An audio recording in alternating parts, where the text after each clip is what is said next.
అయినా మీరు మధ్యలో వెళ్ళిపోవద్దండి. ఎందుకంటే ఈ ప్రిన్సిపాల్ తిరుగుతా ఉంటారు. నిన్నేం చేసి ఒక ప్రవళిక తప్ప ఎవ్వరులే అందరూ వెళ్ళిపోయారు. లోకేష్ కూడా వచ్చేసారు. మధ్యలో వెళ్ళొద్దండి.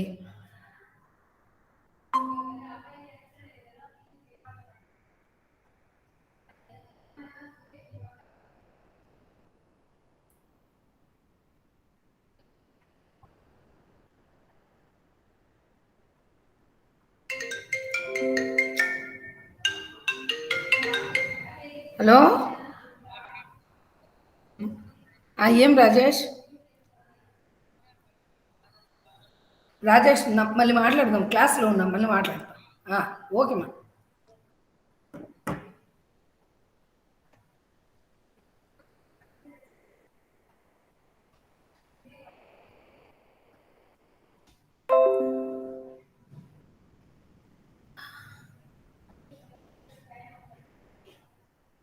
మీకు ఈ భారత్ ఎక్కే పాఠాన్ని నేను ఆల్రెడీ చెప్పాను.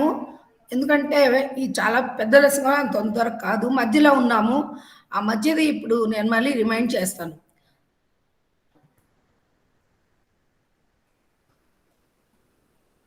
छात्र, आज मैं आपको भारत एक है निबंध के बारे में बताने जाऊंगी। पिछले क्लासेस में मैंने बताया कि दिनकर दिनकर जी के उनका परिचय भी आपको बताई थी मैं, क्योंकि भारतीय के निबंधकार वे हैं, इसलिए मैंने बताई और उनकी रचनाएं भी बताई। भारत देश में भिन्नता कहाँ है? भिन्नता के अंदर एकता है, लेकिन भिन्नता कहाँ कहाँ है? ये सारी बातें मैंने आपको बताई थी। भारत देश के 3 भागों में इसे विभाजित किया था।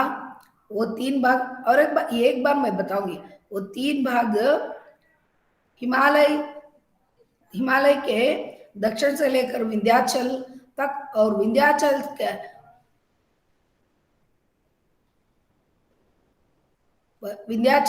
के उत्तर तक फैला हुआ है। उसके बाद विंध्या से लेकर कृष्णा नदी, पहला हिमालय के दक्षिण से लेकर विंध्याचल के उत्तर भाग तक, और उसके बाद विंध्या से लेकर कृष्णा नदी तक। फिर कृष्णा नदी से दक्कन, वही कृष्णा नदी को दक्कन प्लाटो कहते हैं, दक्कन पीठभूमि। यहाँ से लेकर दक्षिण नदी से लेकर कुमारी अंतरीप तक जो भाग में 3 भागों में विभाजित किया है। लेकिन ये उत्तर दक्षिण को मिलाने का प्रयत्न बहुत ने किया था, उनमें सफलीकृत नहीं हुए। अधिकांश विंध्या की उत्तरी सीमा तक ही फैलकर रह गए। बहुत से राजाएं थे, वो राजाएं अपनी बाप रे डिस्टर्ब करना। अच्छा, वो बहुत से राजाएं इन उत्तर के विंध्याचल के उत्तर तक फैले, वह दक्षिण तक पार कर नहीं सके। कहते हैं कि पहले अगस्त ऋषि ने विंध्याचल को पार करके दक्षिण के लोगों को अपना संदेश सुनाया था। श्री रामचंद्र ने भी श्रीलंका पर चढ़ाई की जब वे उत्तर से दक्षिण आए। इस तरह बहुत से लोग यहाँ यह एक क्रीड़ा स्थल है। इन क्रीड़ा स्थलों में मतलब विंध्या के सीमा तक उनका राज्य व्यापित होकर चुक गया। उसके बाद बहुत से हैं, चंद्रगुप्त, अशोक, विक्रमादित्य और मुगलों, ये सब इन भारत देश में एकता रहने के लिए, एकता मतलब एक शासन रहने के लिए प्रयत्न किए। उनमें किसी को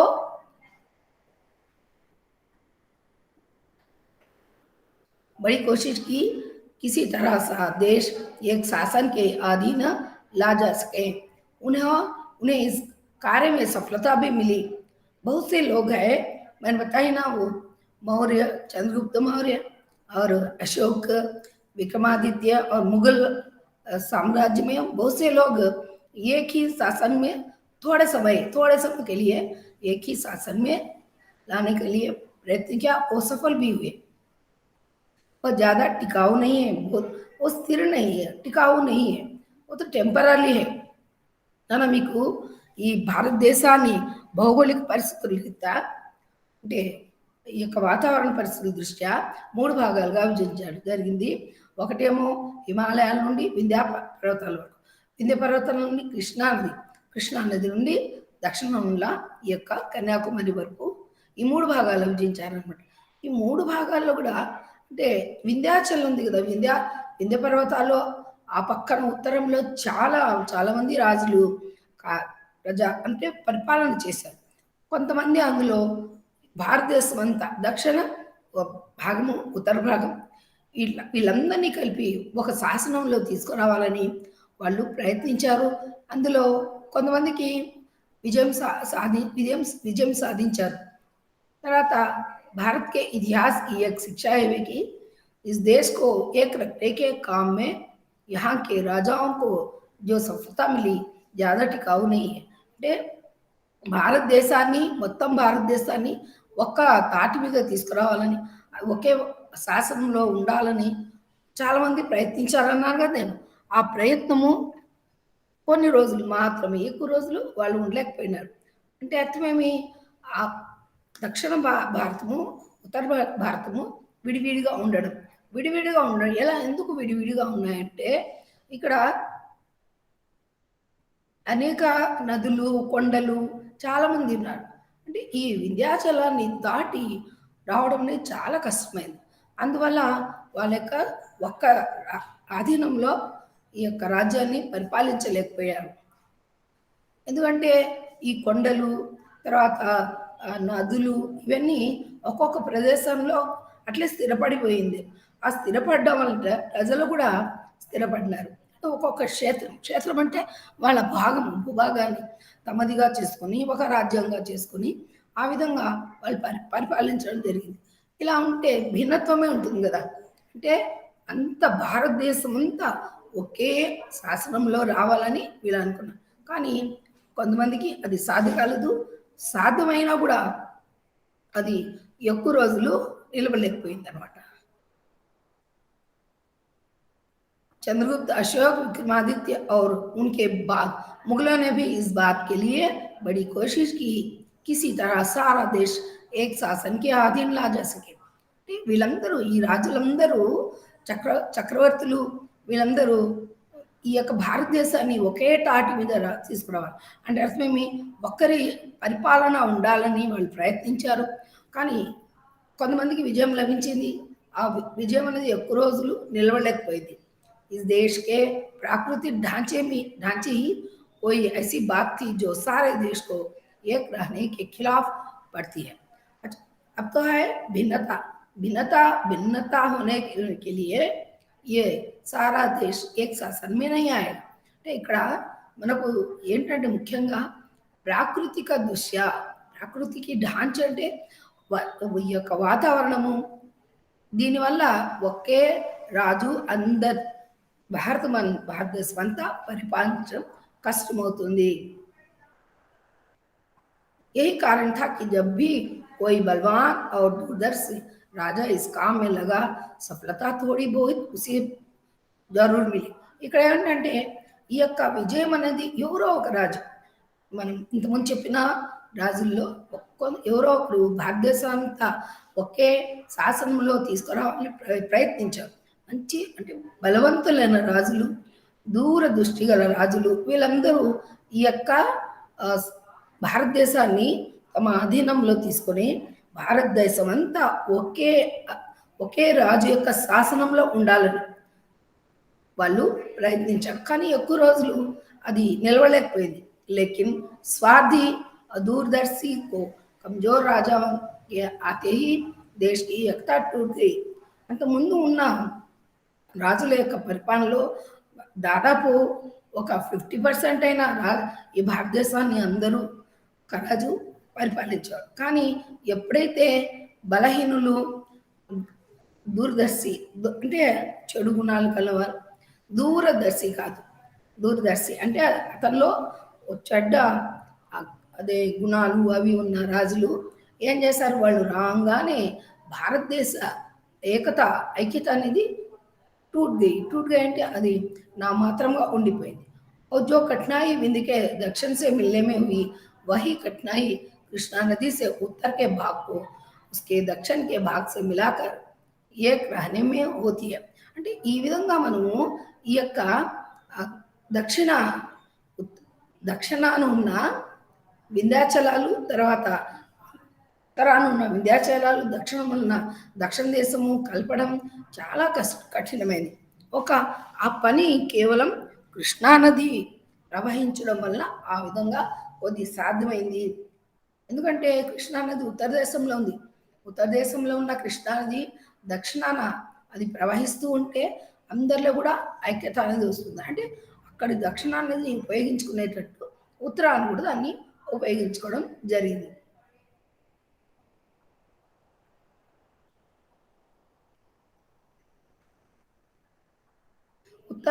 उत्तर को उसके दक्षिण के भाग से मिलाकर एक रखने में होती है. ఈ యొక్క దక్షిణ నది వలన ఉత్తర దేశం నుండి ప్రవహించి దక్షిణ దేశం వైపు రావడం మనకు నిజంగా అందులో ఐక్యత అనేది సాధించవచ్చు. बड़ी बड़ी नदियां और बड़े बड़े पहाड़ों के गुण अनेक है, लेकिन उनमें एक अवगुण होता है कि वे जहाँ रहते हैं वहाँ देश के भीतर अलग अलग క్షేత్ర బనా దేతే हैं. అంటే ఇక్కడ నదులు కొండల వల్ల చాలా ఉపయోగాలు ఉన్నాయి, వాటిలో మంచి గుణాలు ఉన్నాయి, కానీ దుర్గుణం అనేది కూడా ఉంది. అదేంటంటే ఎక్కడైతే ఏ నది ఏ పర్వతము ఉంటాయో ఆ చోట ఒక చిన్న రాజ్యంగా, అంటే ప్రాంతీయత, ఇది మాది, మనం ఇక్కడే ఉండాము, ఈ కొండలు నదులు ఇవన్నీ మన కోసమే అని భావించుకొని చాలామంది ఏం చేశారు, అక్కడే ఉండిపోయినారు. అక్కడే ఉండిపోయి ఒక దేశం, ఒక రాజ్యంగా స్టార్ట్ అయింది. జहाँ रहते हैं वहाँ देश के भीतर अलग अलग क्षेत्र बन जाते हैं. ఈ వాగులు, కొండలు, గుట్టలు అంటే సముద్రాలు, కొండలంటే వింధ్యాచల్ పర్వతాలు, ఇవి ఇక్కడ నివసించే ప్రజలు ఏం చేస్తారంటే క్షేత్రీయ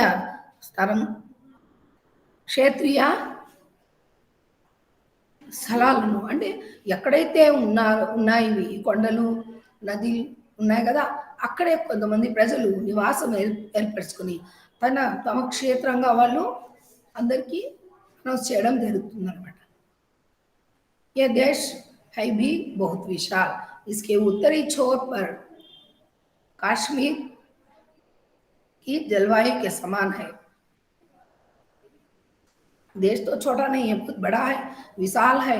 यहाँ की जलवायु कैसी है, जैसे ये एशिया की जलवायु के समान होती है. एशिया की जलवायु तो बर्फीला होता है, అంటే మంచుతో కప్పబడిన ప్రదేశాలు కూడా ఉన్నాయి అని అంటున్నారు. इसके विपरीत भारत के दक्षिणी छोर पर कुमारियां तरीफ है. ఇప్పుడు చూడండి, మనము ఈ యొక్క జలవాయు దాదాపు కాశ్మీర్లో దాదాపు మధ్య ఏషియా జలవాయు లాగా ఉంటుందన్నమాట. ఎందుకంటే కాశ్మీర్లో మంచు కురిసే ప్లేస్, అది చాలా చాలా చలితో ఉన్న ప్రదేశం. మరి అలాంటిదే ఆ ప్రదేశము ఉంది అంటున్నారు. ఎందుకంటే ఈ మధ్య ఏషియా జలవాయులో, ఆసియా ఖండంలో ఉన్న మధ్య ఏషియా యొక్క జలవాయు అంటే వాతావరణంలా ఉంటుంది. जहाँ के घरों की रचना और लोगों के रंग रूप आदि में श्रीलंका सिलोन का नमूना शुरू होता है. ఆ తర్వాత దక్షిణాన, అంటే ఇంత ముందు మంచు కురిసే ప్రదేశం కాశ్మీర్ అని చెప్ప, తర్వాత దక్షిణాన వస్తే అక్కడ ప్రజలు ఈ యొక్క సిలోన్ యొక్క నమూనాను తీసుకొని, అంటే వస్త్రధారణ, ఆహార పదార్థాలు అన్నీ అలాగనే ఉంటుంది. ఒక చోట మంచు కురుస్తుంది, ఇంకో చోట ఎండతో ప్రజలు ఉన్నారు. అంతేకాక ఇందులో భిన్నత్వం మనకు అనిపిస్తుంది. అంటే భారతదేశంలో ఎన్ని రకాలుగా ఉన్నారు, జలవాయు ఒక చోట ఉన్న వాతావరణము మరో చోట ఉండదు. ఉత్తరప్రదేశ్లో ఉత్తరం ఉన్న కాశ్మీరంలో మనకు చల్లదనము, మంచు కురిసేవన్నీ కనిపిస్తుంది. కానీ దక్షిణం వస్తే విపరీతమైన ఎండ ఉంటుందన్నమాట. चिरपुंजी भी इसी देश में है जहां साल में 500 इंच से अधिक वर्षा होती है. ఇక్కడ చూడండి చిరపుంజి అంటే ఎక్కువగా వర్షాలు కురిసే ప్లేస్ చిరపుంజి.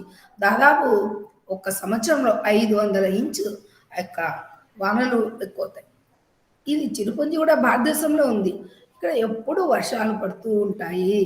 అదేవిధంగా और थार की मरुभूमि भी है जहाँ वर्षा होती ही नहीं अथवा नाम मात्र की होती. ఇదే భారతదేశంలో మీరు ఊహించుకోండి, చదివేటప్పుడు బాగా బాగా వస్తుంది మీకు. అంటే మన భారతదేశంలో కశ్మీరం లాంటి హిమ కురిసే ప్రదేశాలు కూడా ఉన్నాయి.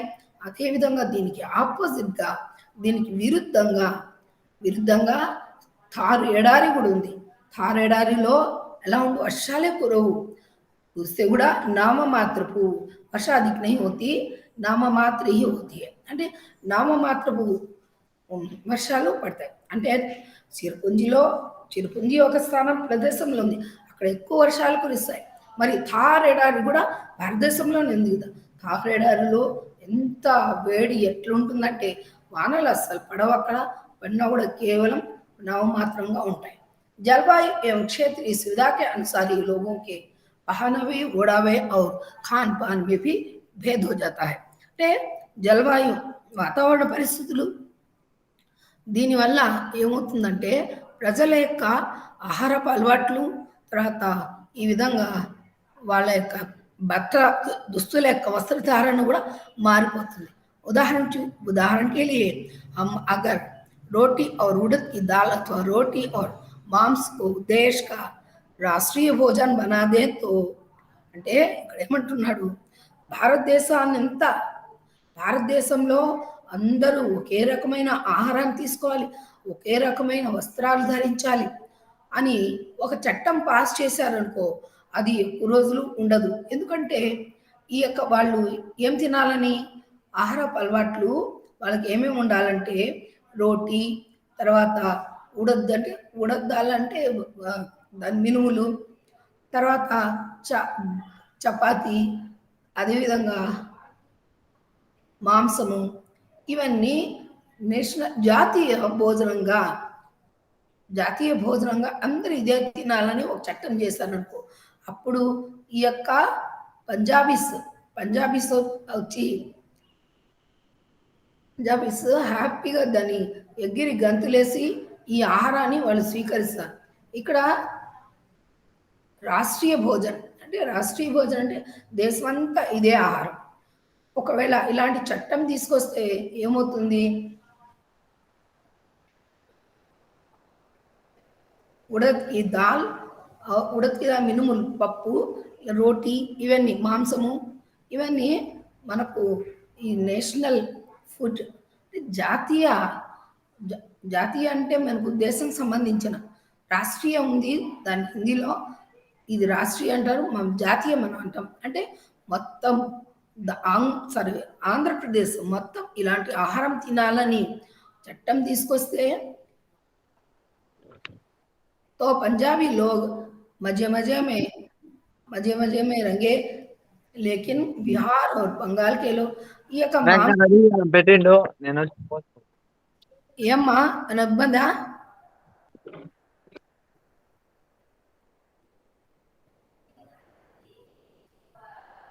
ఏమైనా ఇబ్బంది ఏం లేదు కదమ్మా? ఏం లేదు మేడం. ఓకే.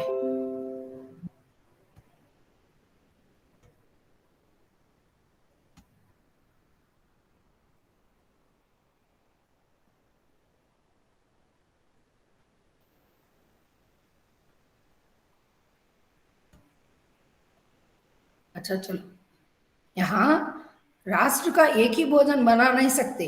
దేశానికి ఒకే భోజనం అని చెప్పామనుకో, అది కొన్ని రాష్ట్రాల వరకే అది కుదురుతుంది. ఎందుకంటే పంజాబ్లో అంతా రోటీ తింటారు, రాజ్మా, తర్వాత ఈ యొక్క మాంసం అన్ని వాళ్ళు తింటారు. కానీ వేరే వాళ్ళు పంజాబీలో खा लेते हैं, लेकिन बिहार और बंगला के लोगों का हाल बुरा हो जाएगा. ఇదే విధంగా మనకు ఈ బీహార్ రాష్ట్రము, తర్వాత బెంగాలీ రాష్ట్రము, వాళ్ళకు ఆ పై చెప్పిన ఆహారము వాళ్ళు తినలేరు. చాలా కష్టమైపోతుంది. అంటే ఒకే ఆహారాన్ని దేశమంతా యూనిఫామ్‌గా చేయడం అనేది చాలా కష్టమవుతుంది. వాళ్ళ భౌగోళిక పరిస్థితులు, ఈ యొక్క వాతావరణాన్ని బట్టి ఆహారం కూడా మారుతుంది. इंकोటి చూడండి, इसी तरह अगर हम यह कानून बना दे कि हर हिंदुस्तानी को चप्पल पहनना ही होगा तो कश्मीर के लोग घबरा उठेंगे. మరొక ఒక ఒక విషయం ఏంటంటే అందరూ భారతదేశంలో అందరూ చెప్పులు వేసుకోవాలి అనే ఒక చట్టం తీసుకొచ్చారనుకోండి, అందరూ చెప్పులు వేసుకుంటారు. కానీ ఈ యొక్క పర్వతాల్ని అధిరోహించేవారు దాదాపు ఉత్తర భారతదేశంలో అన్ని పర్వతాల మీదే ఎక్కి దిగి వాళ్ళు వెళ్ళి అక్కడ చూసేసి రావాలి. కానీ ఈ విధంగా కాశ్మీర్ లోగ్ ఘబరా ఉఠేంగే, కాశ్మీరీలో కాశ్మీర్ జనులు ఈ యొక్క శాసనాన్ని చూసి రూల్ ఆర్డర్ పాస్ చేస్తే వాళ్ళు ఈ చెప్పులు వేసుకుని నడవడం చాలా కష్టం. क्योंकि पहाड़ पर चलने वाले पाँव में चप्पल पहनकर ठीक नहीं चल सकते. ఎందుకంటే ఈ చెప్పులు వేసుకుని కొండలు దాటిపోవాలి. అలా చెప్పులు వేసుకుని వెళ్తే చాలా కష్టమవుతుంది కదా. సో వాళ్ళ ఈ యొక్క చెప్పులు వేరు, క్యాన్వాస్ షూస్ అవి వాడతారు వాళ్ళు.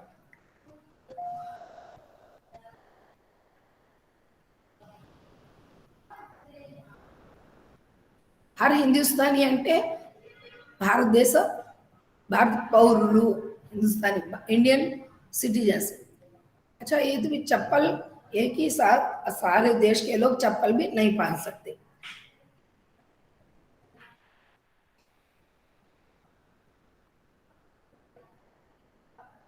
पहनावे ओढ़ावे में भी जगह जगह भिन्नता मिलती है और पोशाकों में भी जलवायु एवं क्षेत्रीय सुविधा के अनुसार ही यहाँ तरह तरह की फैली हुई असल में मगर विविधता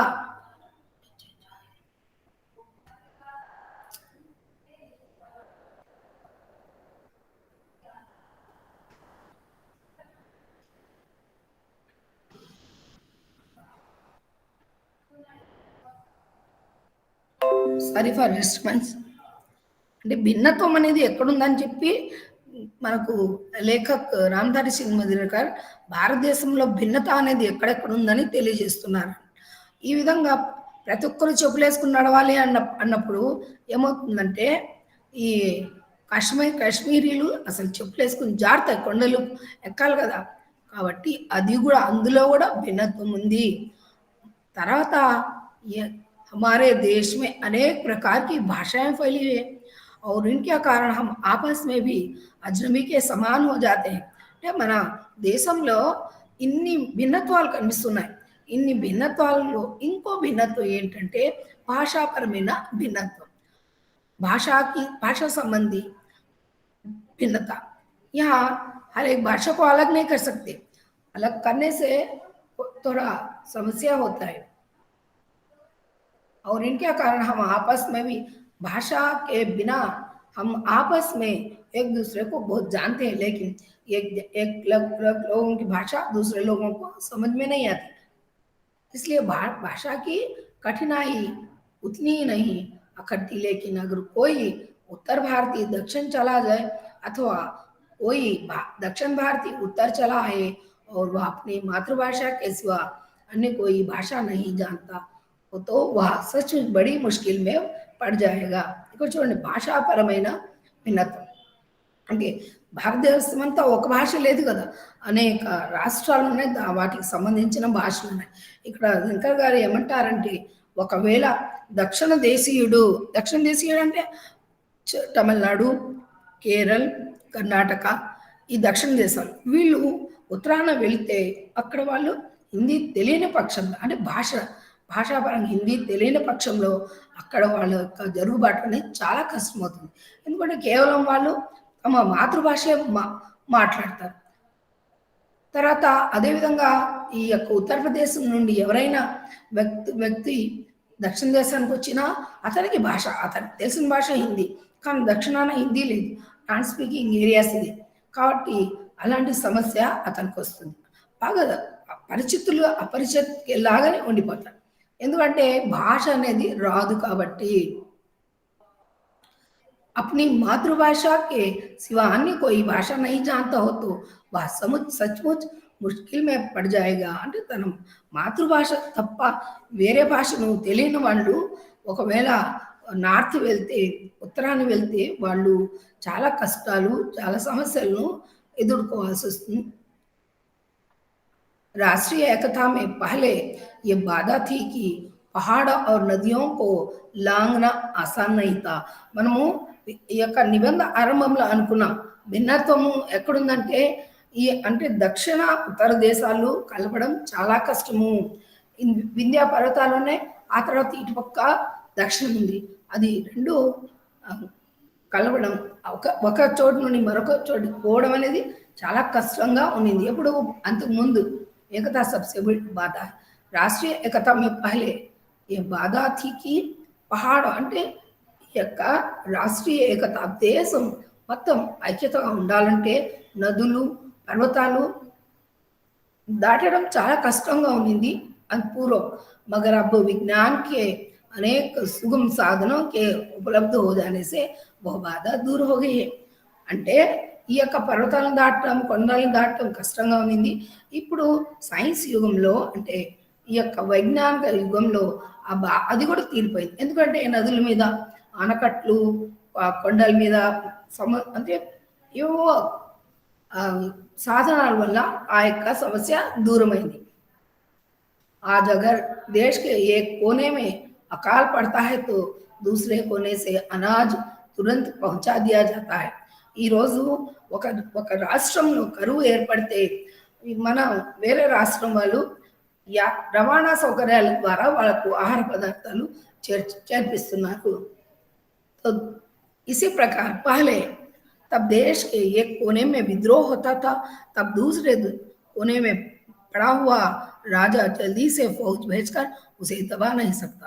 ఇంకోటి చూడండి, ఇక్కడ ఒక రాజు మీద, ఒక రాజ్యం పైన వేరొక రాజు దండెత్తి వస్తే అతను ఇక్కడ ఈ దండెత్తిన ఆ రాజ్యంలో ఉన్న రాజు వాళ్ళు ఆక్రమణ చేసిన రాజుల మీద దండెత్తడం చాలా కష్టం. ఎందుకంటే ఈ యొక్క దాటిపోవాలి, ఈ యొక్క వింధ్య పర్వతాలు దాటిపోవాలి ఒకప్పుడు. కానీ ఇప్పుడు అది ఈజీ అయిపోయింది, ఎందుకంటే ఢిల్లీ నుండి ఈ యొక్క ఫౌజ్ వీరులను, సైనికుల్ని పంపించి అత్యంత తొందరగా ఆ యొక్క సమస్యను పరిష్కరించవచ్చు.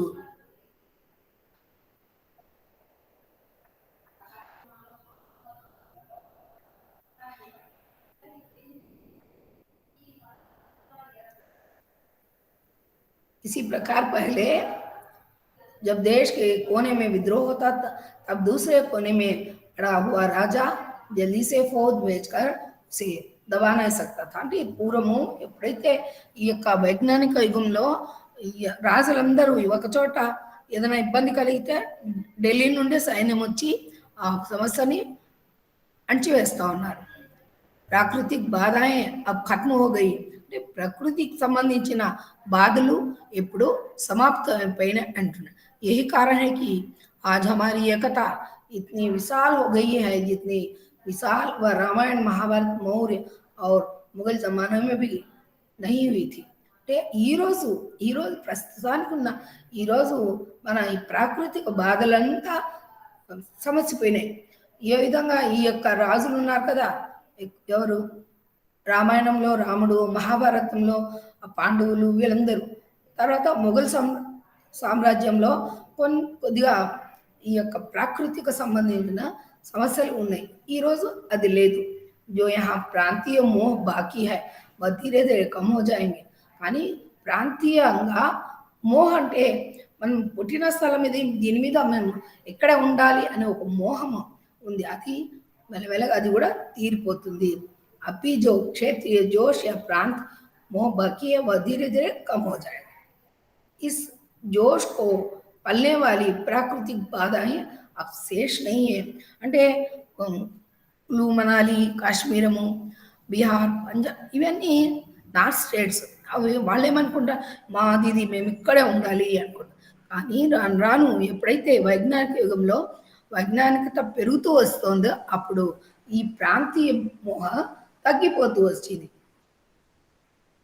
क्योंकि जोश को पालने वाली प्रकृति బాధాయే అబ్శేష్ నయ్య అంటే ఆ విధంగా జోష్ అంటే మా రాజ్యము మేమే ఇక్కడ ఉండాలి అనే ఒక జోష్ అది ఇప్పుడు లేదు मगर भाषा की समस्या जरा कठिन है और उसका हल तभी निकलेगा जब हिंदी भाषी क्षेत्र में अहिंदी भाषाओं तथा अहिंदी भाषी क्षेत्र में हिंदी भाषा का प्रचार हो అన్ని భిన్నత్వం ఎక్కడుంది మెల్లమెల్లగా భిన్నత్వాల అన్నీ తొలగిపోతున్నాయని చెప్తున్నారు కదా కానీ చాలా పెద్ద సమస్య ఏంటంటే భాషాపరమైన సమస్య ఎందుకంటే ఆ హిందీ భాష దీన్ని కూడా మనం పరిష్కరించవచ్చు ఏ విధంగా హిందీ భాష హిందీ భాషా క్షేత్రం హిందీ భాష కా ప్రచార్ అంటే అహిందీ ప్రాంతాలు దక్షిణ దేశంలో అహిందీ అంటే హిందీ మాతృభాషగా లేదు కాబట్టి వాళ్ళను హిందీ భాషలను హిందీ భాష రమ్మనాలి హిందీ భాషలు ఉన్న చోట అహిందీ భాష వాళ్ళు వెళ్ళాలి ఇలా ఈ విధంగా వెళ్ళి వాళ్ళు భాషలు నేర్చుకుంటే తప్పకుండా మనకు భాషాపరమైన సమస్య తీరిపోతుంది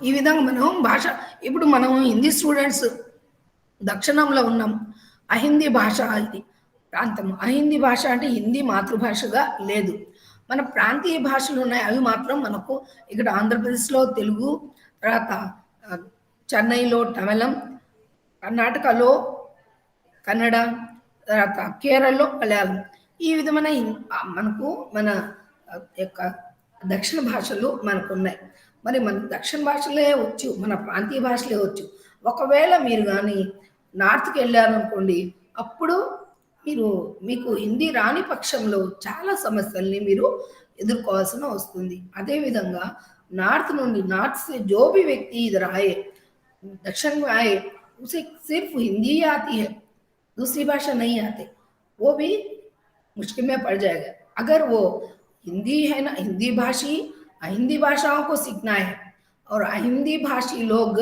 हिंदी भाषा को सीखने से ये भाषा की समस्या भी दूर हो जाए इस दिशा में काम शुरू हो गए और कुछ समय बीतते बीतते हम इस बाधा पर विजय प्राप्त कर लेंगे అంటే ఈ యొక్క भाषा समस्या जो है अब थोड़ा बहुत कम हो गया हम धीरे धीरे समय बीतते बीतते हम इस बाधा पर विजय प्राप्त करेंगे మెల్లమెల్లగా మనం కూడా ఈ భాషాపరమైన సమస్యల్ని మనం తగ్గించుకోవచ్చు అని అంటారు ये तो ये भारत की विविधता की कहानी ఇంతవరకు భారతదేశంలో భిన్నత్వం ఎక్కడుంది ఎక్కడెక్కడ ఉంది వాతావరణ పరిస్థితుల దృష్ట్యా తర్వాత ఈ యొక్క ఆహారపు అలవాట్లు ఇవన్నీ భిన్నత్వమే భాషది కూడా భిన్నత్వమే కానీ భిన్నత్వంలో ఏకత ఉంది ఆ కథ మన ఇంతవరకు ఈ యొక్క లెసన్లో చేదిన अब जरा ये देखने की कोशिश करना चाहिए कि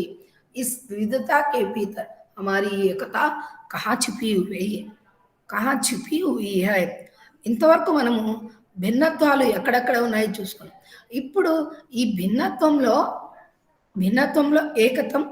ఏకత్వం ఐక్యత అని ఎక్కడ దాగుంది అది చూస్తాం जिनमें 14 भाषाएं तो ऐसी हैं जिन्हें भारत सरकार ने स्वीकृति दे रखी है 14 భాషలకి అధికార భాషలు ఇవి భారతదేశంలో 14 అధికార భాషలుగా సర్కార్ ప్రభుత్వము స్వీకరించింది ఏ భాషలు ఆ భాషలు ఏమి చూడండి హిందీ ఉర్దూ బంగ్లా మరాఠీ గుజరాతీ తమిళ్ తెలుగు మలయాళం కన్నడ ఉడియా అస్సామీ పంజాబీ కశ్మీరీ और సంస్కృత ఈ భాషలన్నీ ప్రభుత్వం అధికార భాషలుగా దీన్ని స్వీకరించడం జరిగింది तथा हम प्राय एक ही तरह के विचारों और कथा वस्तुओं को लेकर अपनी अपनी బోలీ మే సాహిత్య రచన కర్తే హై. మరి ఇన్ని భాషలు ఉన్నాయి కదా, ఇన్ని భాషల ప్రదేశాలు కూడా ఉన్నాయి. అక్కడున్న రచయితలు ఏం చేస్తారంటే తమ తమ రీతిలో వాళ్ళు రచనలు చేయడం ప్రారంభించారు. रामायण और महाभारत को लेकर भारत की प्राय सभी भाषाओं के बीच అద్భుత ఏకత మిలి है. మరి ఈ రామాయణ మహాభారతాన్ని తీసుకొని దేశంలో ప్రతి ఒక్క ప్రదేశంలో ఈ యొక్క రామాయణ మహాభారతాలని రచించారు. అన్ని భాషల్లో కూడా పై చెప్పుకున్న 14 భాషల్లో కూడా రామాయణ మహాభారతాలు అన్నీ రచించడం జరిగింది. చాలా ఈ విధంగా ఈ భాషల మధ్య విధత్వం ఉన్నా కూడా ఏకత్వం అద్భుతంగా మనకు కనిపిస్తుంది. అంటే హిందీ భాషలో వాల్మీకి వాల్మీకి రాసిన रामचरितमानस सॉरी रामचरितमानस तुलसीदास ने रामचरितमानस लिखा है. उसी प्रकार यहाँ के वाल्मीकि, तेलुगु में वाल्मीकि, इधर बहुत से डिफरेंसेस है, लेकिन इन भाषाओं में, इन 14 भाषाओं में सब कुछ मिलेगा. रामायण और महाभारत सभी मिलेगा. इसके सिवा संस्कृत और प्राकृत में भारत का जो साहित्य लिखा गया है उसका प्रभाव भी सभी भाषाओं की జడ్ మే కామ్ కర్ రహా హై. అంటే అవే కాకుండా ఇక్కడ ఈ సంస్కృతము మరియు ప్రాకృతం అదొక భాష. ప్రాకృతము సంస్కృతంలో కూడా ఇది అధికార భాషల్లో లేవు, అయినా కూడా వీటిలో సంస్కృతం ఉంది, ప్రాకృతం లేదు. ఈ భాషల్లో కూడా ఈ యొక్క సాహిత్యాన్ని రచించడం జరిగింది. దాని ప్రభావము అన్ని భాషల మీద పడింది. విచారం కి ఏకత జాతి కి సబ్సే బడి ఏకత హోతీ హై. అంటే విచారం కి ఏకత, విచార అంటే ఆలోచన సరళి, ప్రతి ఒక్కరూ ఆలోచన ఒక్కడు. రాముడు రాముడు రాముడు అంటే ప్రతి ఒక్కరికి ఏ రాష్ట్రం ఏమున్నా కూడా రాముడే అంటారు, ఇంకేమన్నారు. రాముడి చరిత్ర అంతా అన్ని భాషల్లో కూడా రచించడం జరిగింది. अतएव भारतीय जनता की एकता के असली आधार भारतीय दर्शन और साहित्य है. తర్వాత భారతీయ ప్రజల యొక్క, భారతదేశం ప్రజల యొక్క అంటే అసలైన ఆధారాలు ఏమంటే భారతీయ దర్శన్ మరియు సాహిత్యం. అంటే భారత ఫిలాసఫీ, వేదాంతాన్ని మరియు సాహిత్యము, ఈ రెండింటి యొక్క ప్రభావము అన్ని భాషల మీద పడింది. కాబట్టి ఇందులో కూడా వాళ్ళు సాహిత్యాన్ని రచించారు. जो अनेक भाषाओं में लिखे जाने पर भी अंत में जाकर एक ही साबित होते हैं. అంటే అనేక భాషల్లో అది రచించినా కూడా అది వాళ్ళ యొక్క ఆలోచన సరళి ఒకే విధంగా. ఇప్పుడు తెలుగు, తమిళము, కన్నడ, మలయాళము, అదేవిధంగా ఉత్తర భాషలు బంగాళీ, అక్కడ కూడా హిందీ ఉంది, బిహారీ హిందీ, అన్నిట్లో కూడా వాళ్ళు కేవలం రాముడు అంటే రాముడి గురించే రాస్తారు. ఏ భాషలో చదివినా ఒకటే, మనకు సారాంశం ఒకటే. కాబట్టి ఈ విధంగా సాహిత్యం మనకు తోడ్పాటు ఇచ్చింది. సాహిత్యం ద్వారా మనం భిన్నత్వంలో ఏకత్వం తీసుకురావచ్చు. ये भी ध्यान देने की बात है कि फारसी लिपि को छोड़कर तो भारत की अन्य सभी लिपियां की वर्णमाला एक ही है. తర్వాత ఇంకో ఒక మ్యాజిక్ ఏంటంటే దాదాపు అన్ని భాషల యొక్క వర్ణమాలలు ఆటుక్షా ఉంటుంది కదా, అదే విధంగా అన్ని భాషల్లో కూడా ఇదే విధంగా వర్ణమాలలు ఉన్నాయి. అని ఈ యొక్క ఫార్సీ లిపిలో తప్ప లేవు. దాన్ని వదిలేసి మిగిలిన భాషల యొక్క వర్ణమాలంతా ఒకే విధంగా ఉంటుంది. यद्यपि वह अलग अलग लिपियों में लिखी जाती है, जैसे में हम हिंदी में क ख ग, అంటే భాషలు వేరైనా కూడా వాళ్ళు రాసేది అలగ్గా లిపిలు మారుతుంది. తెలుగు లిపి, కన్నడ, మలయాళం, తర్వాత తమిళము, అదేవిధంగా హిందీ, బిహారీ హిందీ, బెంగాలీ, ఇవన్నీ ఉన్నాయి కదా. వీటిలో మనకు కేవలం లిపులే మారుతాయి, భావాలు ఒక్కటే.